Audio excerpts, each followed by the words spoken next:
The internal minister of Venezuela has acknowledged the arrest of 2 aides of Juan Guaido, the self-proclaimed president of Venezuela, one of them being his chief of staff. Now, the opposition claims that they were kidnapped, and then the authorities say that he was actually the leader of a terrorist cell. Roberto Mauro was taken into custody on Thursday as a part of the government raid against a terrorist cell that plotted to carry out attacks against top Venezuelan politicians. The Minister of the Interior, Justice and Peace, Nestor Revol, said in a statement. Together with the Public Prosecutor's Office, the investigations led to the detention of citizen Roberto Eugenio Moreno Borgas, who is directly responsible for the organization of criminal groups. Essentially, these are people they felt were connected to the blackout as well, very possibly connected to the blackout, which the government does claim that Juan Guaido and associated opposition forces are responsible for carrying out. Now, Guaido has accused the Venezuelan government of planting weapons inside Maro's house, thus fabricating the entire claim. And U.S. National Defense Advisor John Bolton essentially threatened revenge. He said on Twitter, Maduro has made another big mistake. The illegitimate arrest of Roberto Romero, interim President Juan Guaido's aide, will not go unanswered. He should be released immediately and his safety guaranteed. Now, as I had said previously, it is highly suspected that these Juan Guaido opposition-aligned forces are responsible for the blackout that recently swept through the entire country, which was denounced by the United States, but was caused by U.S.-backed forces. Now, of course, this all comes at a time when the U.S.-backed opposition inside of Venezuela is unable to garner public support.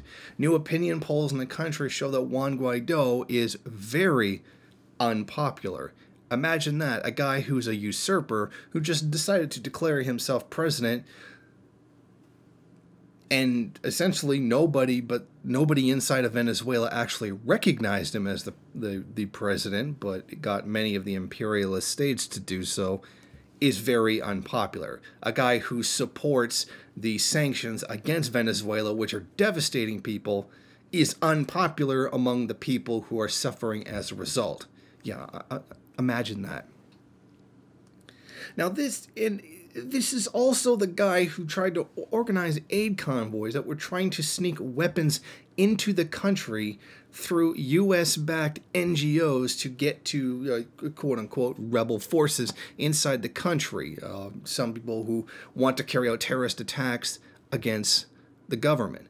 There is absolutely no doubt in my mind that these men who were arrested are very probably responsible for the terrorist event that took place with the blackout, although that's not specifically something that they are being accused of.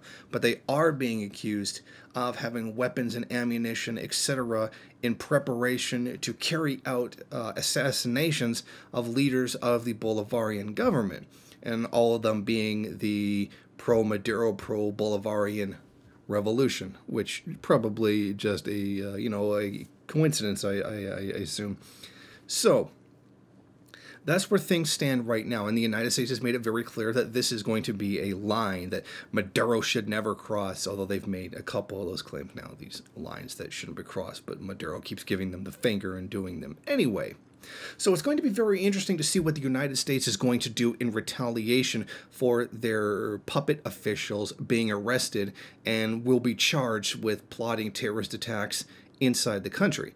I mean, the U.S. is running out of options to actually hurt the country, considering that they've placed pretty much all sanctions that they possibly could in the country. They're already blocking food and medicine. They're already stealing gold. Citigroup is stealing gold that belongs to Venezuela. The UK, particularly the central bank, is stealing gold that belongs to Venezuela. And there's tons of economic and financial sanctions against the country.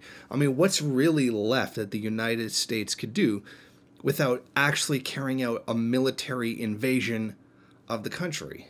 And that question may be answered very soon. Thank you for watching. If you like this program, then please head over to my Patreon page and set up a monthly donation. It's your donations that keep this program running. Also, if you would like, please rate, comment, subscribe, and share in various social media.